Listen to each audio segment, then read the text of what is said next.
Brian, China holds 60% of the world's rare earth reserves, making it the dominant supplier. So by focusing on the Ukraine's mineral resources, is Trump aiming to reduce U.S. dependence on China, you think? Yeah, absolutely. And this is a recurring theme of the U.S. actually, whether under Trump 1.0, Biden, or Trump 2.0, which is attempts to decouple supply chains in a way that presents security risks. It is a question here because, again, China does have much of the world's rare earth resources. At the same time, China is attempting to move a lot of this to other parts of the world because this is very environmentally destructive. But in this case, where Ukraine is concerned, I don't think there's been a lot of discussion of Ukraine becoming an integral part of new supply chains, even as, for example, Taiwan is attempting to front this narrative of democratic supply chains, non-red supply chains. And so I think in this case, it may be the Trump administration just looking at Ukraine and seeing what it can get from Ukraine. I think this is a relatively new discussion, in fact, though this has come up now. Mm-hmm. Does this mean that his broader strategy is still rooted in the U.S.-China competition? I mean, this does seem to be a sign that is one of his major concerns. But it's still a question as to what arenas he will hope to compete with China in. And in fact, the Russia-Ukraine conflict could also be another avenue, or perhaps that he's not interested in using this as a means of competition, increasingly as Russia finds itself in a subordinate position to China. Mm-hmm. Brian, how strategically important are rare earth materials for national security? Why is Trump so focused on securing this resource, giving Ukraine leverage in negotiations? It's actually a very good question there, because I think Trump often understands things in terms of extractive relationships, but that also includes various parts of the supply chains. For example, you cannot just move semiconductor manufacturing back to the US when the fabs in Taiwan, for example, are the most advanced. And yet, I think the belief is often that you can just build things anywhere, that resources anywhere are the same. And so actually, I wonder how strategic it is, making this a new part of a new dimension of this conflict. I think this is, again, a very new discussion. Mm-hmm. Roman, so how should you envision Ukraine's position in moving forward if the rare earth materials deal falls through?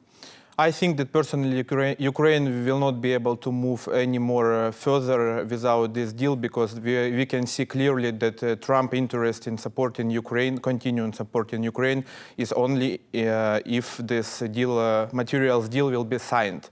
And as we see that we failed to sign it, and President Trump clearly said to Zelensky during that meeting that you're going to be on your own. And it's obvious that without USA support, Ukraine will not be able to stand on its own for any long period of time.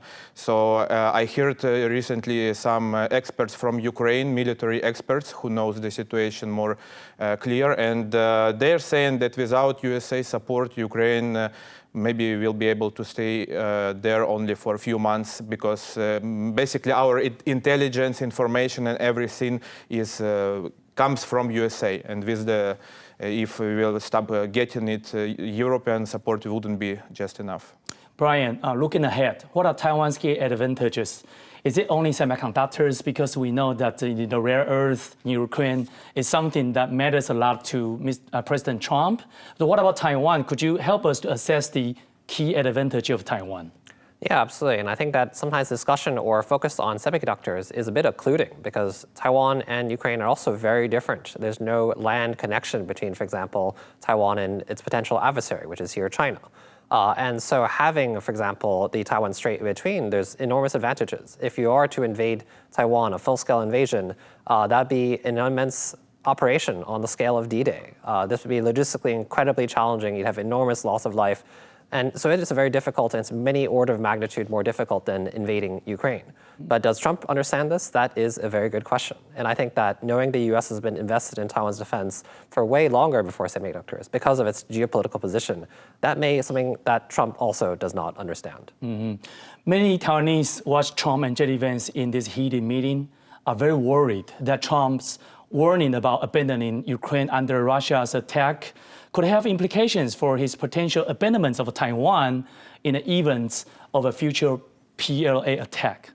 Okay, so my final question for Roman is that, do you believe the slogan, today Ukraine, tomorrow Taiwan? What's your response to this? My response is very clear. So basically, I don't think that Trump is explicitly warning everyone that he can abandon Taiwan in case of invasion of People's Liberation Army. But answer would be that I think for Taiwan it's a very great case to learn, and it's kind of a great push for Taiwanese people, for government and just for ordinary people to learn from this situation. Because, well, I've been staying in Taiwan for around 3 years, and all this time I'm asking my friend, what do you think about, generally speaking, about war in Ukraine? Do you also compare it to that it possibly can happen in Taiwan? And people usually here just don't take it really seriously.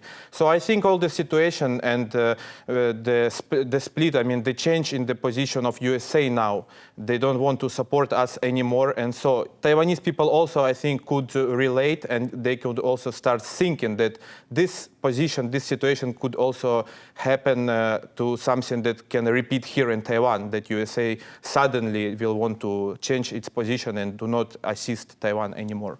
So what's your suggestion that Taiwanese people, especially the government, view President Trump now? I think to start to rely more on themselves. We can see that, of course, Trump, you can give him some interest. And if he will be interested to support Taiwan, but it's not about value, like Biden, for example. He was supporting Ukraine all these years because of some democratic values, because Ukraine is democracy. And Trump is not much interested in that values. He's interested in trade, in interest in some business. Mm-hmm. So if he will see Taiwan, its positioning is an interest to him, so he will continue supporting Taiwan. So this is my reply. Brian, today Ukraine, tomorrow Taiwan. Do you agree with this notion?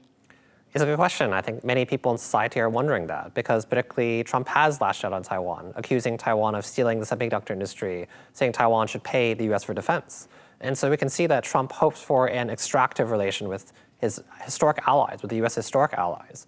And so what does Taiwan do from here on out is a good question. Trump prefers his Shinzo Abe's, his Zelensky's. And so I think many people are wondering that. And so this question will continue to be asked.